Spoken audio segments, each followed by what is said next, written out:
Virus vaccinations, a wildfire forecast, a turnaround on a texting ban.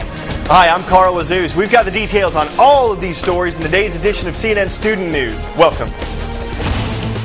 First up, President Obama asks Americans to take common sense steps to prepare for the return of the H1N1 or swine flu virus. I don't want anybody to be alarmed, but I do want people to be prepared. Those were the president's words yesterday when he addressed the issue.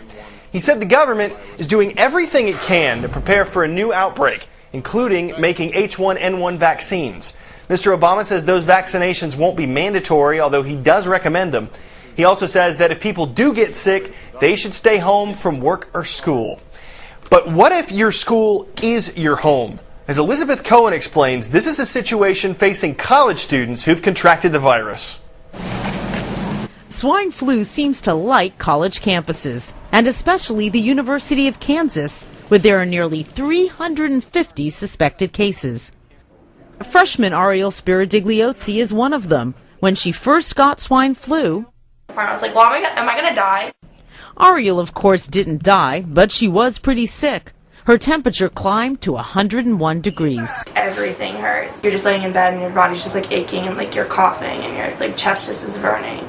Cold comfort, but Ariel wasn't alone. Her roommate Caitlin Perry contracted the virus too, so they were ordered into isolation together in their dorm room. We decided to go in and talk to them to see how they're feeling. But before we go into their room, we decided we better make a call to the CDC. Hi, Dr. Jernigan, how are you? Doing fine. Great. The doctor at the CDC tells me two things. One, I don't have to wear a mask, but the sick students do. Two, I should stay at least 6 feet away from them at all times. I joined the dorm staff who were delivering food to the sick young ladies. Thank you. What's it like being cooped up in here? So boring. We watched like 7 movies. Is it scary for the first time in your life on your own and you get sick? Yeah, because you're like, what am I, like, mom and dad aren't going to come in and like wake you up every 3 hours to take your medicine or make like sure you're taking that Advil so your fever doesn't raise. Like, it's on your own, and like what happens if you don't wake up, or like what happens if you like sleep through your alarm clock. But I mean, I know I've been checking on Caitlin and like she's been checking on me, so I think we're doing we've been okay. I don't know.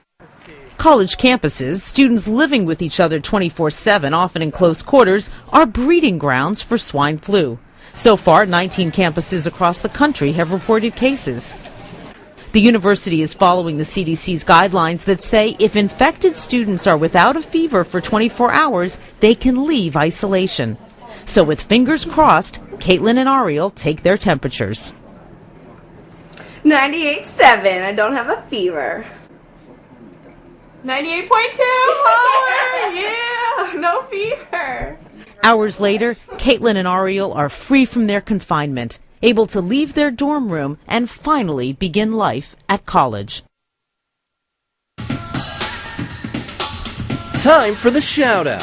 What U.S. state has the highest population? If you think you know it, shout it out. Is it Alaska, California, New York, or Texas? You've got 3 seconds. Go!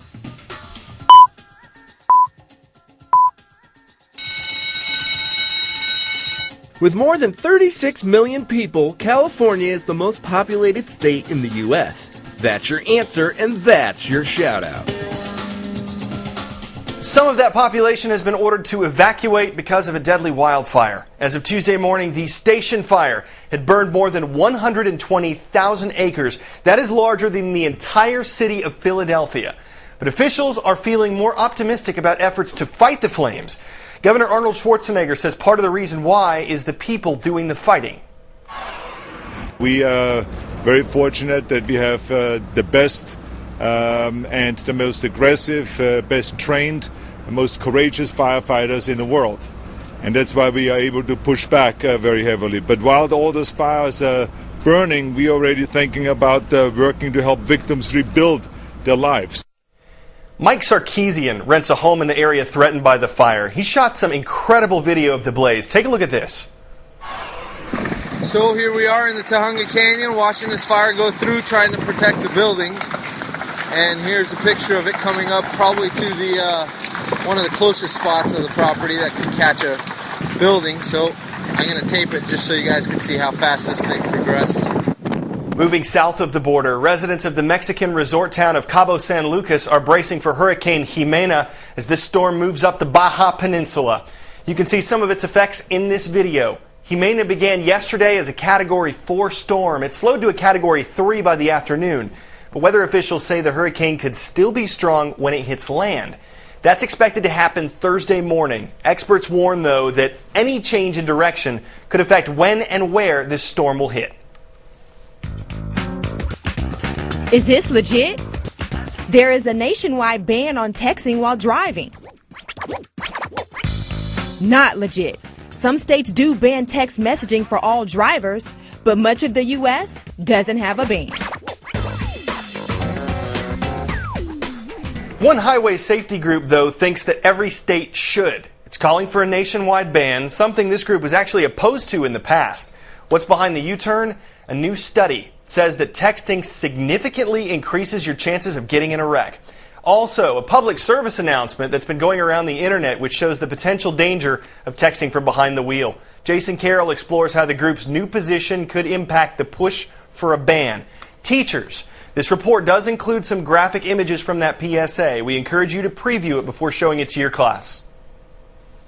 Some drivers call it fallout from life on the road in the digital age, texting while driving. A graphic public service announcement produced in the UK, widely seen on the web in the United States, illustrates a violent end. This spot is part of the reason a group once opposed to new laws banning texting while driving has reversed its position. Well, we're certainly in favor of the ban, and we're willing to support a texting ban. Vernon Betke Jr. is chairman of the Governor's Highway Safety Association, a national group representing state highway safety officials. In July, the group came out against laws banning texting while driving, Betke saying new laws would be impossible to enforce. But Betke did an about-face following a meeting with the group's members who'd seen that PSA and some alarming studies. I think that as a result of those discussions, the decision was made to readjust our policy. Senators, including Charles Schumer, who have proposed a federal law requiring states to ban texting while driving, say the Highway Association's new stance could go a long way. We saw that this was so important to do because it's so dangerous that they took the leap, and it's going to give our legislation a major boost. Another boost? Recent studies like the one from Virginia Tech Transportation Institute, which found our truck drivers' risk of crashing 23 times higher while text messaging. Another study done by Professor David Strayer at the University of Utah found another disturbing result. Text messaging is a level of impairment that exceeds what we see with someone who's driving while they're drunk. Exceeds it? Yes. Strayer's researchers found a driver with an alcohol level 0.08, legally drunk in most states, is 4 times more likely to crash. Texting, that driver is 8 times more likely. Currently, just 18 states and the District of Columbia ban texting while driving. So what's your prediction from this point? I think we can get a bill done within the next several months. Many of you already have your driver's license. If you don't, you're probably looking forward to when you do. What do you think? Should texting from behind the wheel be banned across the U.S.? And how about that PSA? Some of you might have seen it already. Do you think it's effective in getting across its message, or does it go too far? You can sound off with all your thoughts on our blog at cnnstudentnews.com. Please remember, first names only. Well, before we go, that desk you're sitting at, it's dumb. At least compared to this one. You've heard of a smart board? Check out the Smart Desk, the latest technological teaching tool. It lets students get hands-on with science, art, geography, and it can fit up to 5 sets of fingers at a time. These desks are designed for elementary students, and they're being used in classrooms in Greece. Might not sound very sentimental, but we still think it's a touching story. Well, for CNN Student News, I'm Carl Azus. We'll see you tomorrow.